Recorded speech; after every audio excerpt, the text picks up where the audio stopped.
I titled this talk Der Wegweiser, which means signpost in German. This is about an encounter which happened to me 2 months ago. On New Year's Eve in 2019, I was in New York and taking a walk along the Hudson River Greenway. Before sunset, I saw a middle-aged guy drawing something on the ground with a rock. It looked as if he hadn't had a bath or a square meal in a while. It was about a 10-minute walk from Sisyphus Stones in Washington Heights. The man was drawing dots and lines on sandy dirt.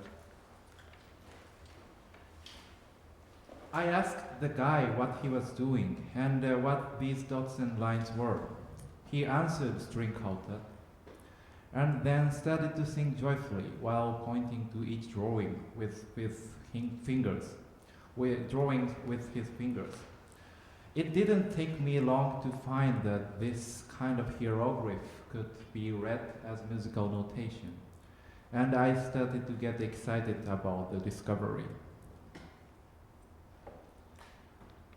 I tried to transcribe my memory of his drawing. The figure on the sandy ground, drawn by a named guy, he didn't give his name. Accordingly, while I heard the way he sang and mapped the geoglyph onto paper with a pencil, my transcription might reflect views and desires, as Mason and Miller wrote about the map. Maps always reveal something about the biases and ambitions of their makers.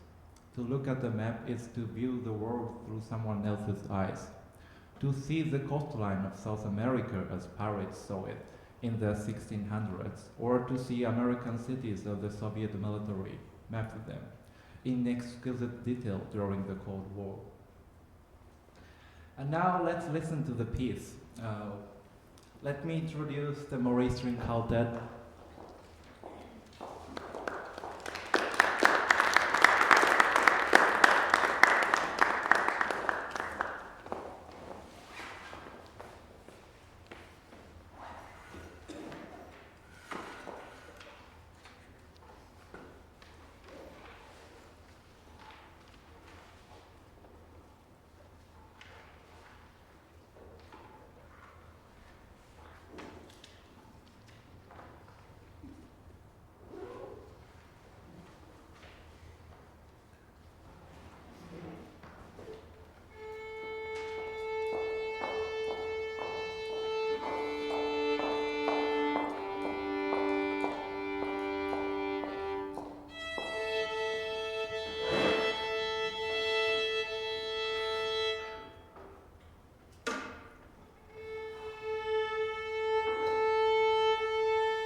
you for performance, the Morii String Quartet. Yeah, his music is great, as you could probably hear. So, after the new year, I visited the same place every day, expecting to meet the man again. He was never there, but one day I found the geoglyph drawn on the sandy ground. This photo is part of it. It was so gigantic that it was difficult to focus on every detail. I didn't know for which purpose this geoglyph was drawn, or even which direction it could be read from. But I believe that it was drawn by the same man, and was once again new instruction for a new piece, though I couldn't find him after all. But I came to meet him another day. He was playing the public piano at the Port Authority station when I happened to be walking by the place. I recorded it on my iPhone.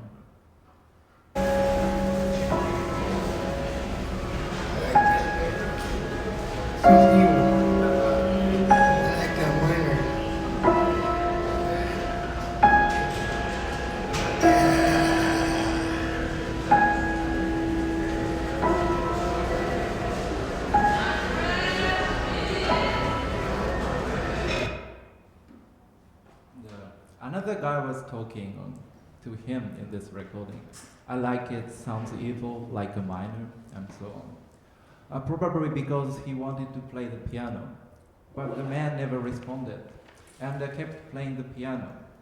I was there for 40 minutes there while he was playing, endlessly repeating a certain passage. I tried to transcribe this music, but since he never stopped repeating himself, I never knew where the beginning of the phrase was or the end. So I have eventually adapted the musical score shaped in a circle. The next day I visited the same place, expecting to meet him again. He was there, still repeating the same phrase. I decided to talk to him. This time he stopped playing. I asked him where the beginning and the end of the phrase was. He never answered. I showed him the photo of the geoglyph, which I took with my iPhone. I asked him what he meant.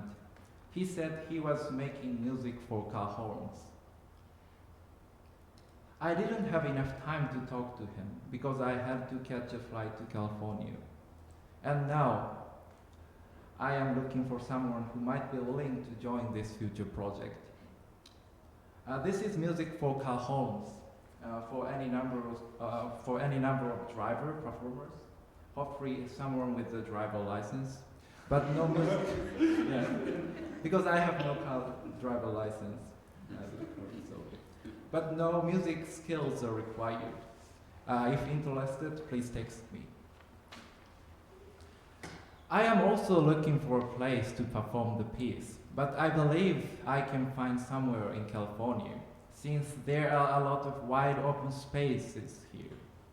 So, I am imagining this project being a kind of mapping project, mapping sounds of car horns onto large space, field, forest, canyon, desert, or anywhere. We can place or display the sound of our imagination. I would like to close this talk by quoting Kitchen and Dutch. Practices based on learned knowledge and skills remake the ink into a map, and this occurs every time they are engaged with. The set of points, lines, and areas is recognized as a map. It is interpreted, translated, and made to do work in the work. As such, maps are constantly in a state of becoming, constantly being remade. Thank you.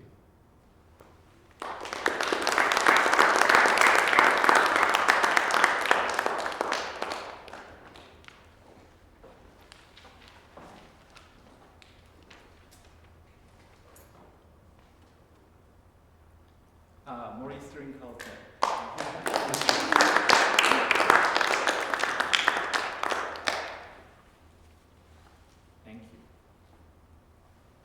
I would like to talk about Japanese composer this time, Japanese artist, exactly. So I would like to introduce Jack.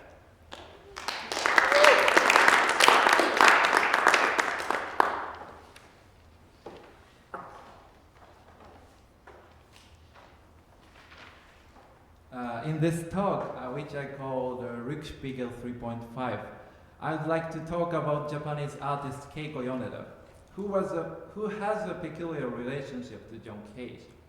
She remained forgotten in the public eye, but I discovered her work 2 years ago. About 2 years ago, one of my acquaintances, Akihiro Hiraoka, who is a grandson of Keiko Yoneda, found a box full of Yoneda's manuscripts in his storage room. Some looked like musical notation, and others contained enigmatic numbers. Since I was a musician, Hiraoka asked me to analyze these manuscripts. As I continued to analyze her manuscripts, I began to understand her intriguing works and her interesting life story. Keiko Yoneda was born in 1912 in Nagoya. She grew up in a wealthy merchant family. There was a piano in her house, which was very rare at the time. Because of her privileged circumstances, Yoneda was able to familiarize herself with the music of Mozart and Beethoven in her childhood. In her 20s, she moved to Tokyo. This is a photo of her, possibly taken around the 1930s. She was dreaming of becoming a poet, and she was enjoying her life with her contemporaries, such as modernist poets Kyojiro Hagiwara and Yukio Haruyama. Tokyo in 1930s was already developed as a modern city, and the various art movement and cultural production had flourished. However, as soon as the Second Sino-Japanese War began in 1937, the situation in Tokyo gradually became worse. In the same year, Yoneda got married to a composer, Shuzo Tanaka. From this time on, her name disappeared from most publications. Given the situation in Japan in this time period, it is possible she had no choice other than to live as a housewife after marriage. I had to rely on her journal to trace her life after 1937. In Yoneda's journal, Japan's gradual shift towards totalitarianism was depicted. In 1942, her husband, Shuzo Tanaka, died in the Battle of Midway. Around 1943 to 45, Yoneda secretly began to create peculiar musical scores. She probably needed to avoid censorship from the government. According to my analysis of these scores, they are comprised of only the C major triad, C's, E's, and G's, that are extracted from Beethoven's 32 piano sonatas. The picture displayed on the left is the numbering chart of the extracted C major triad. She numbered 1,154 C major triads out of 32 piano sonatas. Then, as shown on the right, she transcribed them on a manuscript in order. This is an example of her numbering system in the beginning of the first movement of Beethoven's first sonata.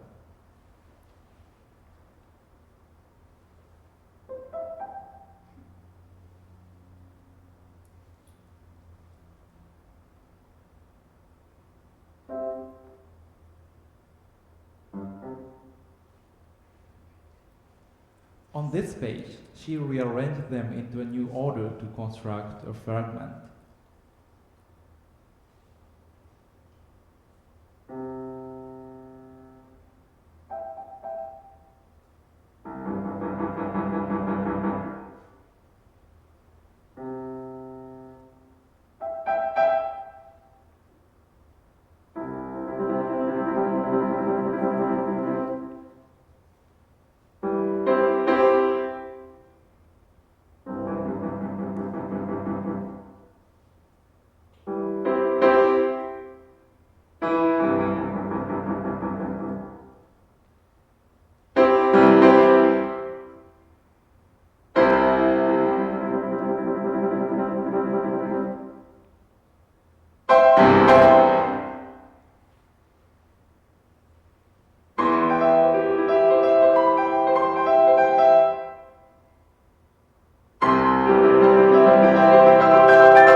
Why did Yoneda have to work under such secrecy? Among her remaining manuscripts, there was an article by the famous Japanese composer Kosaku Yamada, which was published in the magazine in January 1942. It was titled The Greater East Asia War and a Musician's Determination, which seems to be propaganda to help encourage the war. When the war ends with our tremendous victory by weapons, what comes next would be cultural activities. In other words, a war with a pen. All kinds of art will be involved in this war, but music is one of the most effective weapons. Therefore, we need to prepare now. Here, Kosaku Yamada asserts the need of musicians' involvement in the war. Yamada continues. The artistic activities in order to accomplish the Greater East Asia War should serve the nationalist music. It should not simply be nationalist music of an island, but it should praise the Greater East Asia, Japan. In this sense, we have to compose something spectacular. The reason why Beethoven's music is still powerful today is that it is spectacular and uses the power of masculinity as the basis of his work. Is it possible to interpret Yoneda's work as an antithesis to such propaganda by taking apart Beethoven's work? Let me introduce trial number 324 of 1154.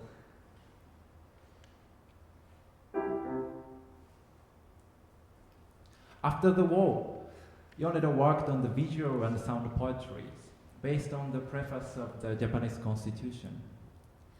She counted the number of vowels and consonants, and she created a visual representation of them. I will now read a section of her sound poetry. 日本ボブ民は正当に選挙された勃発に呼べる代表者を通じて暴動し、我らと我らの子孫のために諸ボブ民との平和による征馬とワバブに全土にわたって自由のもたらすベイダブをバブホし、政府の合意によって再び戦争の惨禍が起こることのないようにすることを決意し、ボボに主弁がボブ民に損することを宣言し、ボの弁法をバブテイする。The Japanese constitution is often described as a peaceful constitution, although it is somewhat contradictory to Yoneda's previous work. This work can be interpreted as a satire of democracy. I cannot know what ideology Yoneda held on the relationship between art and politics, because in 1954 she left the following mysterious statement in her journal, where she quotes Daisei Taro Suzuki, who used to serve in World War II. Let your ears send a message of surprise or perplexity. That's the way. Was asked, Dr. Suzuki, what is the difference between men are men and mountains are mountains before studying them, and men are men and mountains are mountains after studying them? It is not a question of going into oneself or out to the world. It is rather a condition of fluency that's in and out. Yoneda got married for the second time in 1948 and lived the rest of her life as a housewife. Until the discovery of her manuscripts, her life and works were completely unknown. Let me introduce trial number 287 of 1154.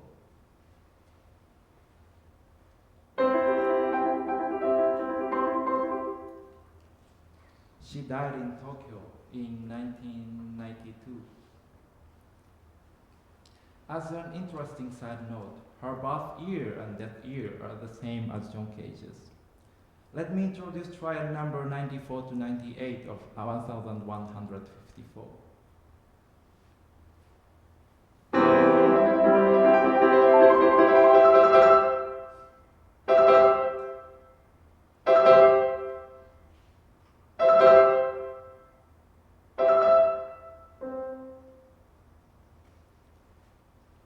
Yoneda wrote in her journal in the year of her death, "An artist is exiled and marginal, an amateur, and the author of a language that tries to speak the truth to power. Due to her gender and the political condition during the war period in Japan, Keiko Yoneda was forced to become exiled and marginalized. She was not a professional, but an amateur artist. I believe that non-professional, non-white artist, Keiko Yoneda's life and works will allow us to question and deconstruct our Western-centric and patriarchal history, art, and culture.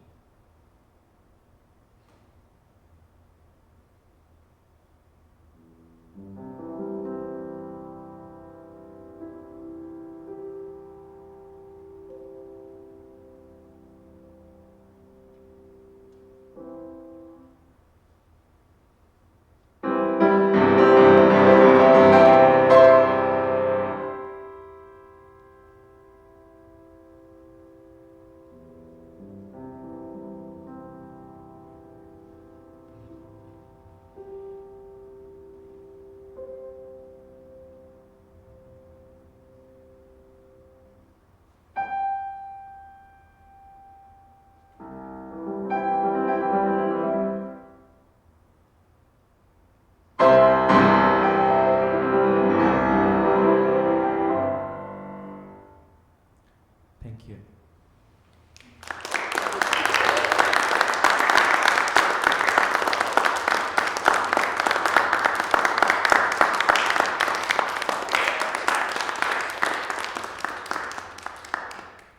Thank you. I would like Jack to play one more piece.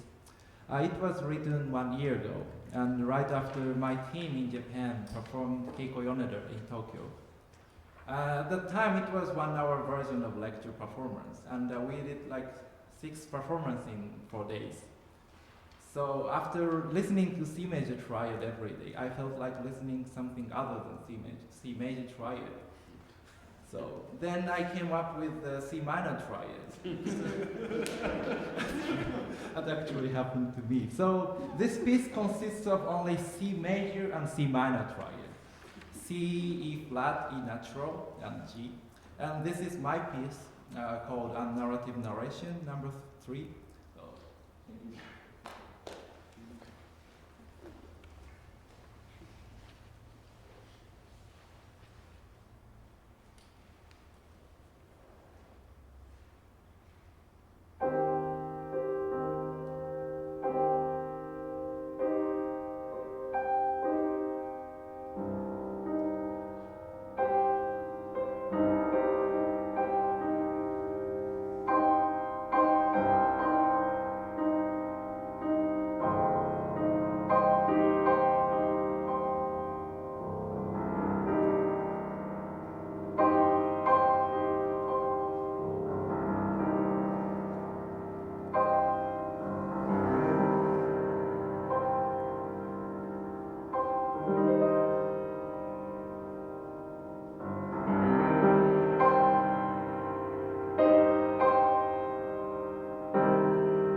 Thank you, Jack, for beautiful performance.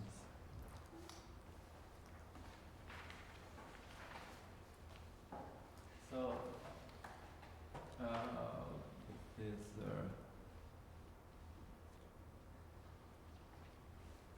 this is the last piece of this recital, in which I want to share my collective work in a process. It is about an idea which I am still trying to figure out. I call it paradigmatics. I still don't know what it means. But I came up with the term through my very new experience of teaching. I started to think about how to speak in the class because I had no experience as a teacher. I found that it was nearly impossible to thoroughly control time in the class. Even if I hoped. I prepared manuscripts for every class as something to be read from the beginning to the end to follow a kind of progression. Just like now I'm reading these manuscripts. Though it could be because of my inability of English or insufficient experience as a lecturer. I felt that it wasn't probably enough just to read a manuscript. I started to be more and more aware of simultaneous possibilities, which existed and were eliminated every time I wrote down the text. My students who listen to what I say should speak whatever they feel. And when I respond to my students, my response should be also changed according to situations. So I started to think of speech as something in space rather than in time. I started to try mapping possible topics which could occur every time I talked about something. And this is what I want to call paradigmatics. This term describes a sort of diagram which maps ideas in paradigmatic relation to illustrate something which exists simultaneously, as opposed to syntagmatic relationship, which tells us things more in linear progression. I went to the writing center at the CalArts library and asked if the term paradigmatics could make sense to be considered as a title for this work. A tutor said that it would probably make sense.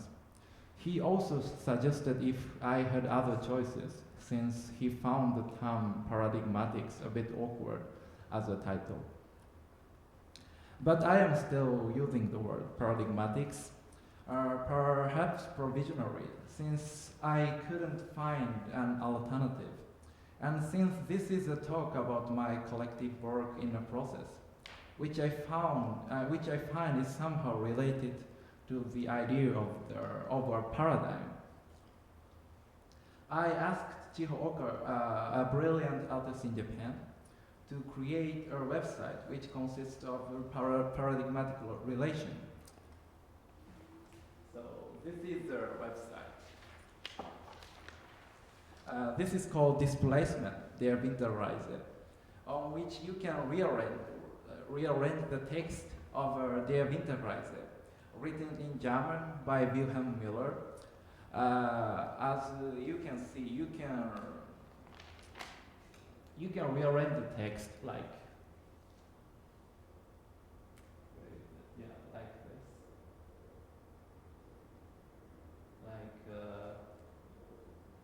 touching the word. You can display the word, and also you can add symbols.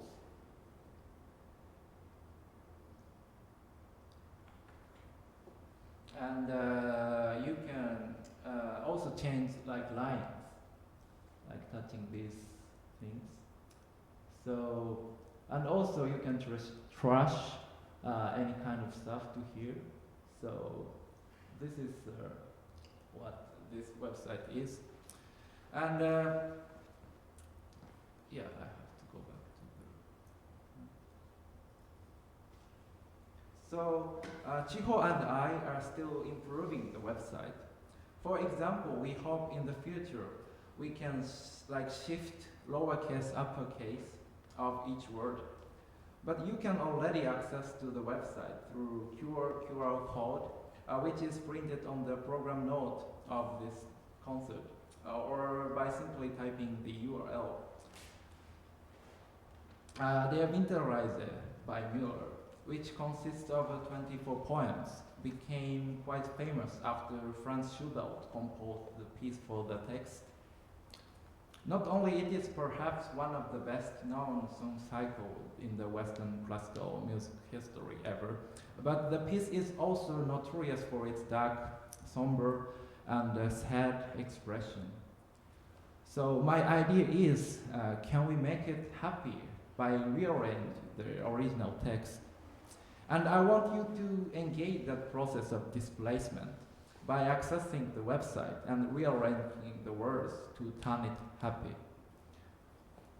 For example, the song cycle begins with this sad expression. Fremd bin ich eingezogen, fremd zieh ich wieder aus, der Mai war mir gewogen, mit manchem Blumenstrauß.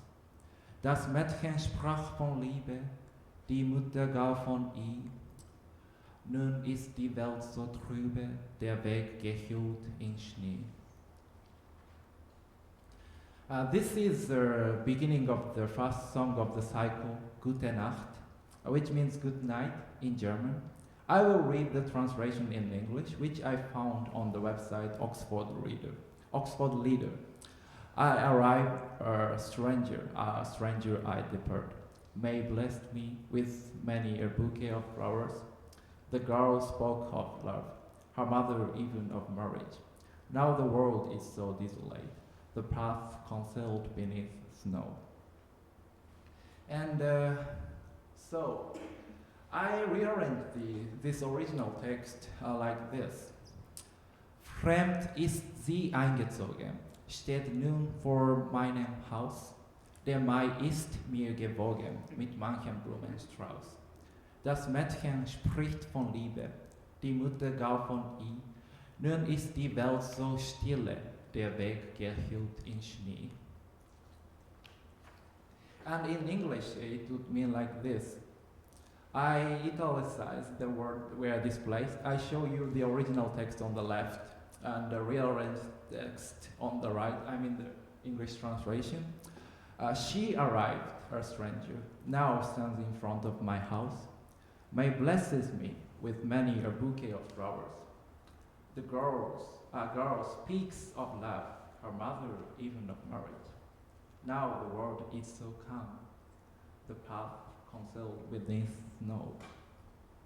So, doesn't it sound happy? Their Winterreise consists of about 2,000 words, and I am not adding other words than it appeared in the original text. It means we can only use the word which already exists in der Winterreise. Accordingly, there are limitations and possibility. In other words, constraints and the potential of original 2000 words. Let me explain some example about this limitation and the possibility. This is an image of a tree, which I found on the internet by Googling Lindenbaum, linden tree. For example, it's like leaves and branches could sway in the wind, and the tree would change its shape by the wind, but still a tree will stay being a tree. And my project is about making sad songs happy. And for me, which seems like trying to displace each connection and succession of words, and make something other than original tree of the text. So I wonder what these words of Winterreise could signify, actually. For instance, what about current political situation in Japan, I wondered.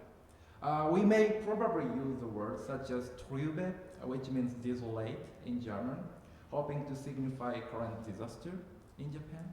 So there would be both a sense of lack of certain vocabulary and imagination evoked by the vocabulary.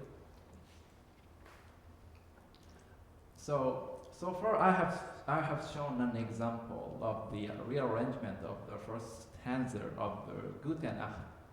The second stanza in the poem continues like this. Ich kann zu meiner Reise nicht wählen mit der Zeit, muss selbst den Weg mir weisen in diese Dunkelheit. Es zieht ein Mondenschatten aus mein Gefährte mit, und auf dem weißen Matten such ich des Bildes Tritt. And I rearranged it into the following text. Sie muss zu ihrer Reise nicht wählen mit der Zeit, kann selbst den Weg sich weisen in diese Dunkelheit.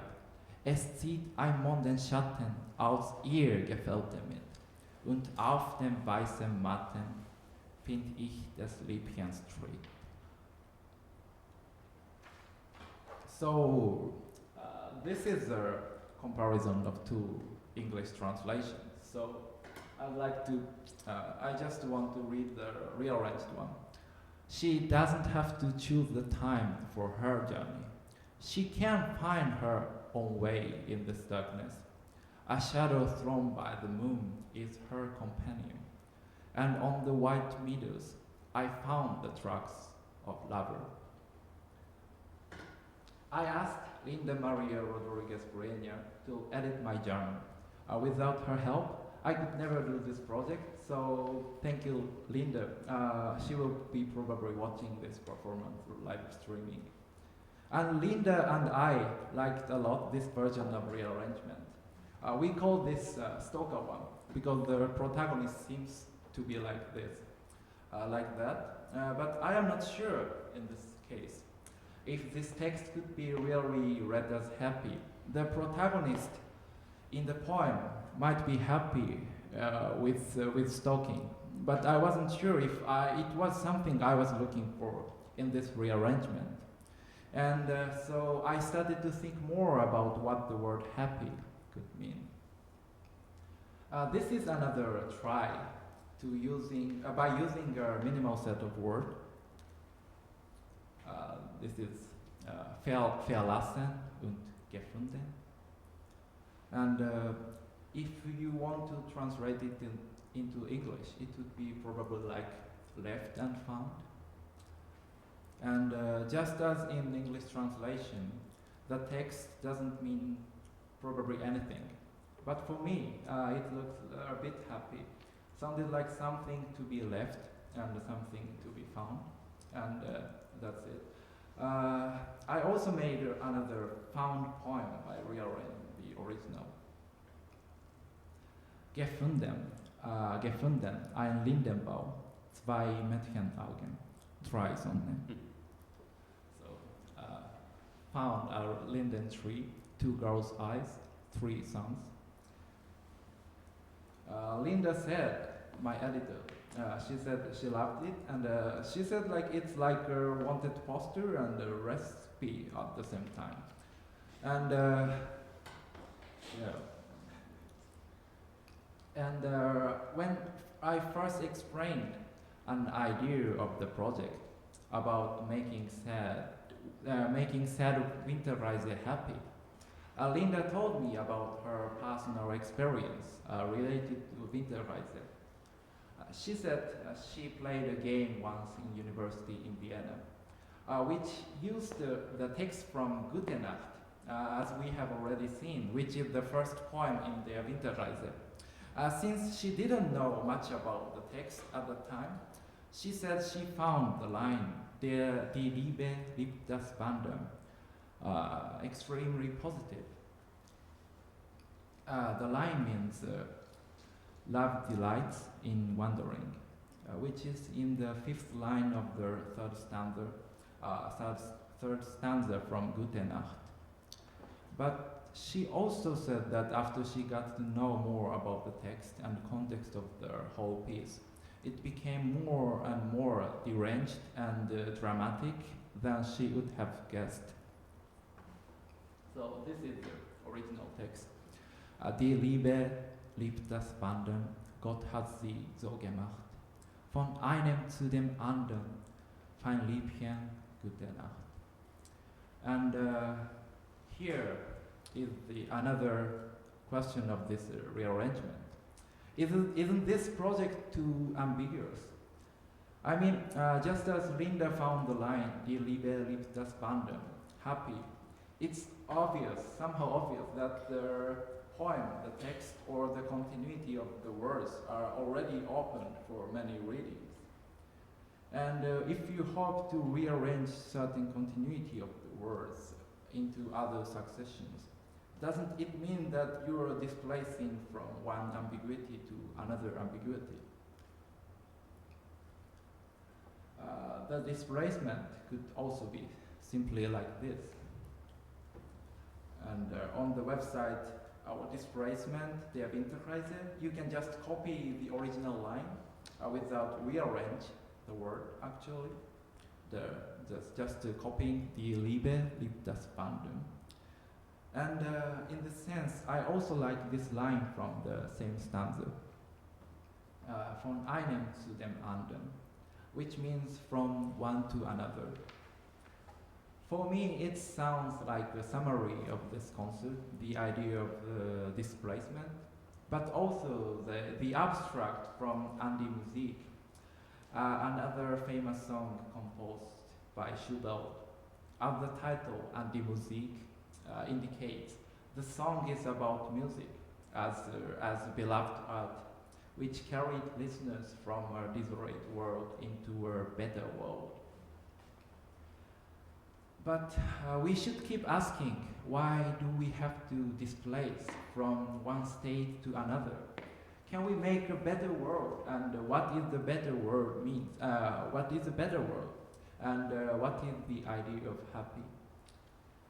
I didn't prepare any conclusion for this talk, since I titled this talk Paradigmatic. My idea is just to read the last poem of Der Winterreise, which is called Der Leiermann, as the end of this talk, and to ask if the poem sounds happy. Personally, I could never succeed to read or listen to the last poem of the Winterreise as something happy. Susan Ewens, one of the most famous musicologists who specializes on Schubert, once wrote that the ending of Der Winterreise is not sad. Here, two paragraphs from the same text by Ewens. I am not going to read it since it would be too much complication for this project. But my point is that some people could actually find Der Winterreise already happy without any alteration. I hope what I am saying here is different from politics in Japan, because the current Japanese Prime Minister claimed it was in 2015 that we don't have to change the Japanese constitution, but instead we can just change the way we read it. It was obviously an absurd idea, and there was a huge protest against it. I also engaged in the movement. But the protest has failed, and this reinterpretation was passed, and he's now even trying to change the original text, preparing the new constitution. I will now read Der Leiermann, and then I am really curious how you read or listen to it. Drüben hinterm Dorfe steht ein Leiermann, und mit starren Fingern dreht was kann. Barfuß auf dem Eise wankt hin und her, und sein kleiner Teller bleibt ihm immer leer. Keiner mag ihn hören, keiner sieht ihn an, und die Hunde knurren den alten Mann. Und lässt es gehen, alles wie es will, dreht in seine Leier, steht ihm nimmer still.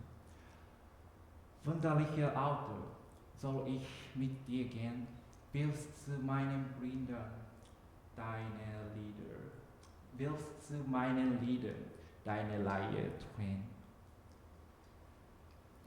Thank you very much.